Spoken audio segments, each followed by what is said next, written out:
Everybody, my name is Stacy, and today we're going to do a DIY for makeup remover wipes. Yeah, so true confession, the reason why I'm making these now is because frankly when I made them last time I put too much Castile soap on them. Yeah, and they became really soapy. I've done this a bazillion times, and that's the one time I think I was multitasking at the same time, not reading my instructions, and then yeah, so I ended up putting too much and made it very, very soapy. Most of the time when I use these wipes, I can use it, there's enough soap on it to help take everything off, but not enough soap to the point where A, it dries me out, or B, I have to feel like I have to remove it. I usually just kind of brush real quick water over the top and then I'm fine. And then moisturize as I need. I tend to use makeup remover wipes at night. When I'm going to bed, I shower in the morning most of the time. And so for me, the oils that I'm gonna choose to put in here, we'll talk about those in a minute, but the reason why I choose those are for that reason. So how do you do this? I will tell you, container is key. So I had happened to find a container that has a lid that closes. The instructions say to take a full Bounty paper towels. I will tell you they are correct. These are the best ones. And then you cut it in half. So I use actually Kirkland brand in my house. I've tried to use the Kirkland brand, but I don't know what it is. This brand just tends to be the best. It doesn't rip, it doesn't tear. I've used this, a similar DIY for this for my classroom. I'm a teacher, to wipe down tables. My kids love these. So anyway, long story short, that's a different video. I have just found that these are the best. So also being a math teacher, I used a ruler to cut it in half. Also, I would warn you not to get the printed kind, because usually the printed kind has a design on there and they are printed with dyes, and you don't necessarily want that on your face. Not saying the dye would go on your face, but whatever it is that they use to print it, you don't want that. Your skin is your biggest organ. You don't want something going in on it that could affect your health and wellness. So anyway, cut it in half.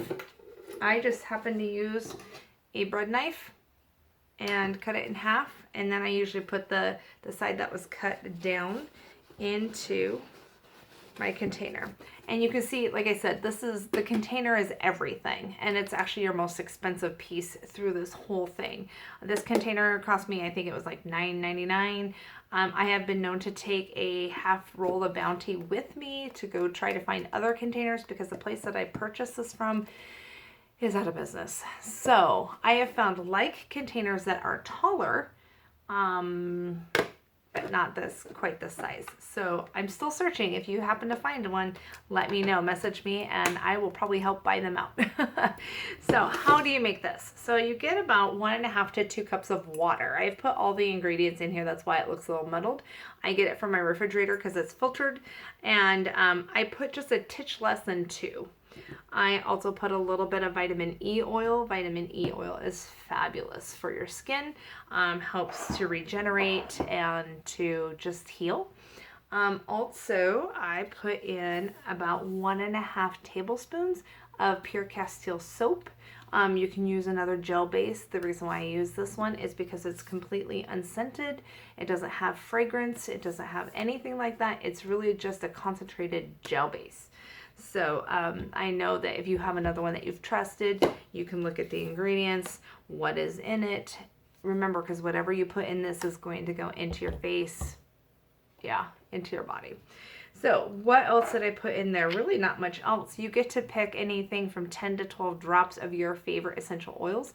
I only use Young Living because I've been on the farms and I know where they come from, and I just trust them. I've done my research. Again, I'm a teacher. I'm also a science teacher. So let me tell you why I've chosen the ones that I've picked. I do have some notes here. So geranium, I will be really honest with you. I am not a geranium lover. I don't like it. I don't like floral scents, but usually when you don't like an oil, that probably means you need it. So it's going in. Yeah, I really don't care for this. Although I will tell you, my favorite blend from Young Living is Joy, and guess what's in it? Geranium. So anyway, I put out quite a few drops in there. So what does geranium do? I have a circulatory problem, so I have a hard time with circulation. It really helps with that as well. Any acne, if you have any sensitive skin, geranium is great for that.